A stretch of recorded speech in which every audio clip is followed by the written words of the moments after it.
Hello everyone, welcome back to my channel. আমি আজকে থেকে শুরু করতে চলেছি আমার চ্যানেলের নতুন একটা এপিসোড, যেটাতে আমি সত্য ভৌতিক ঘটনাগুলি বলবো।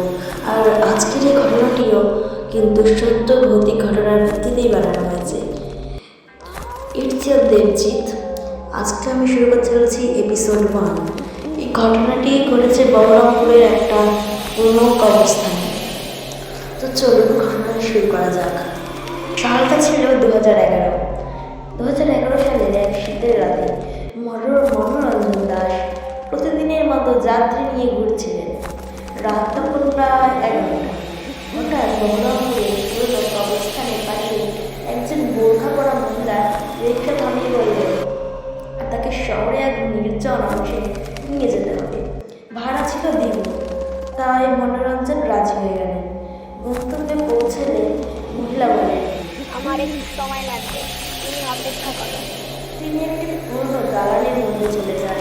প্রায় 10 মিনিট পর ফিরে এসে তার হাতে একটি বিরিয়ানির প্যাকেট দিয়ে বললেন, এটা তোমার জন্য। রাতভর রিক্সা চালাও, কিছু খাওয়ানি বুঝি? মনোরঞ্জন বাড়ি থেকে বিরিয়ানির প্যাকেট করার পর দেখতে পান ভেতরে শুধু বিরিয়ানি নয়, রক্ত মাখা এক হাড় ও নষ্ট মাংসের টুকরো রয়েছে। তীব্র দুর্গন্ধে ছড়িয়ে পড়ে। আতঙ্কে সে জ্ঞান হারিয়ে ফেলে।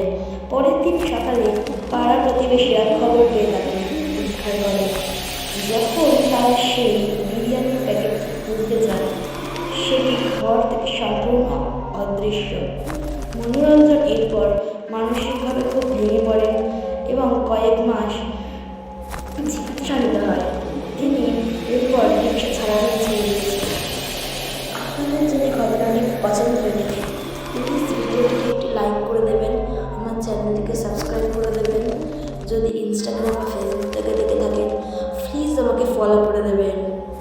আজকের ঘটনা এই পর্যন্তই। জানি আজকের ঘটনাটি খুব ছোট, কিন্তু খুবই মূল মাত্রার একটি ঘটনা।